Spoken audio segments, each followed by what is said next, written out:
Hi everyone, Walter Bowne here, doing some videotaping outside in the courtyard.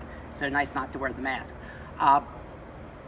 Teachers have been asking me about how to do a podcast, and it's a fun, relatively simple way to reach your students. I know my daughters love podcasts. I have students of mine say, Mr. Bowne, I did this podcast and that podcast, and I think it's pretty cool. So another way to reach your students, do a podcast. Let me show you a few tricks, a few websites that you can do this for free.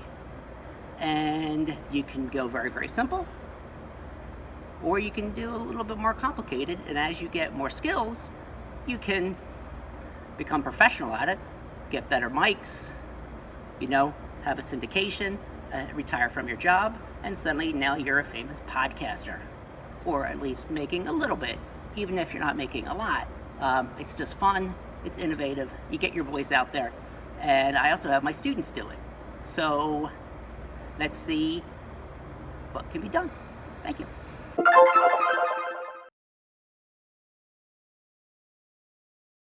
In fact, if you wanted to, you can just use your phone, your iPhone, and just go voice memos.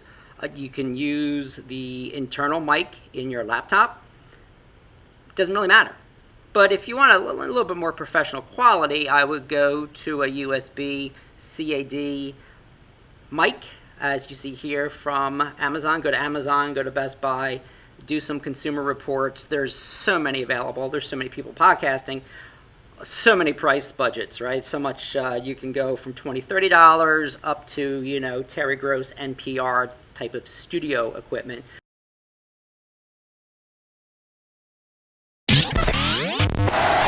Hi, this is Walter Bowne recording a video about how to do a podcast. Thank you. All right, what you can also do, the next thing is, of course, record. Probably the simplest way that I know of is just go to QuickTime Player, click Audio, and do what I'm doing right now. Clicking Audio. So I'm actually recording this in Screencastify. I have my Final Cut open. I'll get to that in a second. And I'm recording. All right, so if I wanted to stop recording on QuickTime, I would click Stop.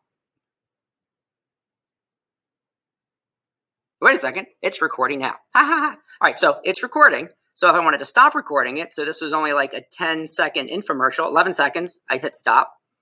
I would name it like intro, and then save it to my desktop. Save. I don't want to do that because I don't want that. All right, so I'll delete that.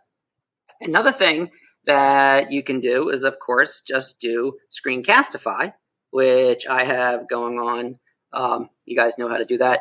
And what you can also do is you can record your voice. There's so many different programs, Audacity, GarageBand, iMovie, and another way you can go about it is just to go to iMovie, or go to, like I'm here on Final Cut, and this is the actual video that I'm making of this video. So let me do it this way. Okay, let me start recording.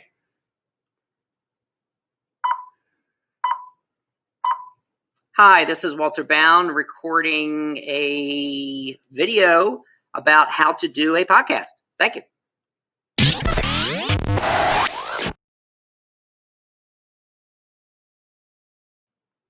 All right, as you can see, as I'll show you, it recorded it down here.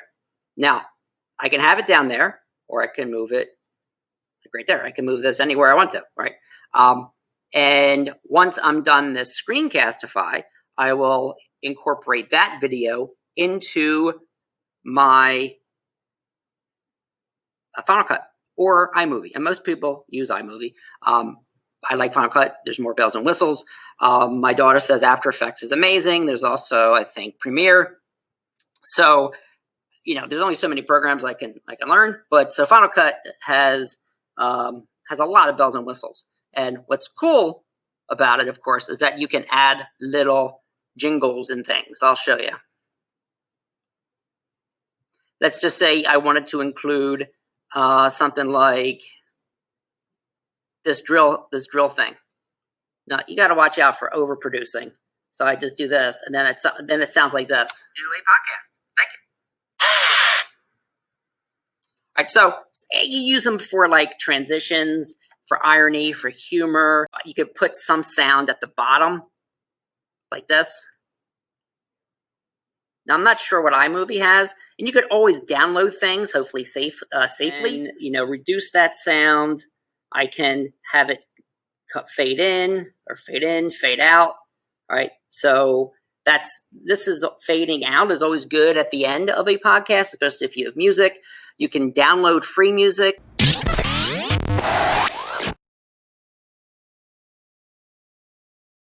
All right, what's really cool too is when you have these podcasts, what I would do is once you have something that you are ready, whether you do it all in one take or you take various takes from your different recordings, like 5 or 6 different recordings from QuickTime or from whatever recording device you're using.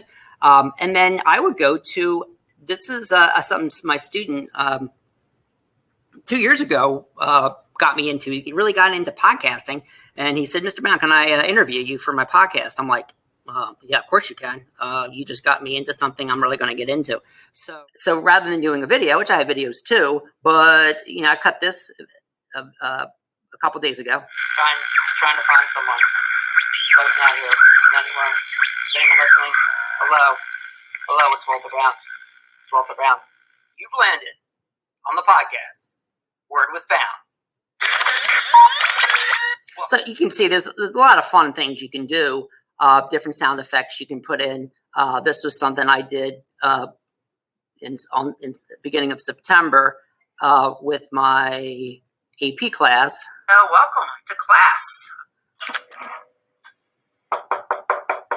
Oh yeah, scholars, come on in. I'm glad you were knocking. Welcome. Broadcasting from the home studio in Cherry Hill, New Jersey, it's Walter Bowne with AP Radio. Welcome, scholars. So it's just another way of approaching students, of having your voice heard. They can do this.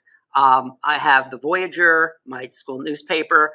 There's like 30 or 40 different, there's probably more than that the students during quarantine were just uploading their podcasts and their essays. What was it like under quarantine? What were you missing? Things that you wanted to say. Sometimes I might have something like this, which is why more independent reading is essential. Or maybe, I don't want to listen to this guy. It gets on my nerves. His voice is too tinny. It's too high pitched. Hey guys, how you doing? What's Walter Bowne? All right, so because I do a lot of independent reading, I want a persuasive essay in why independent reading is so important. Rather than having them read an essay, I did a recording and posted that on Google Classroom. So Anchor is awesome. It goes into different mediums. You can platforms. I think 8 different platforms. Apple Play.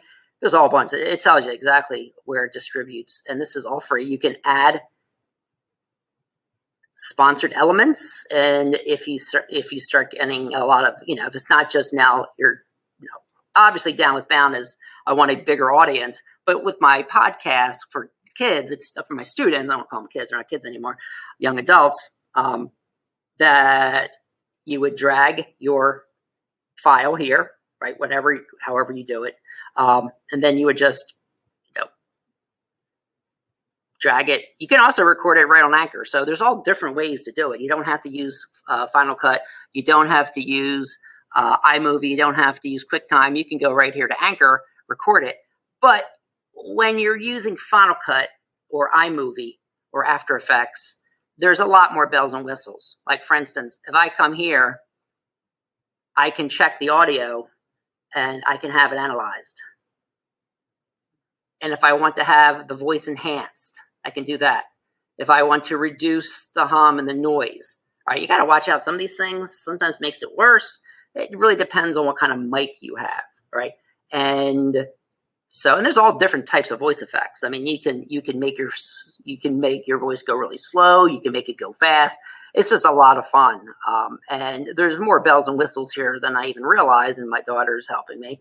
But hopefully this has inspired you to start your own podcast. All right.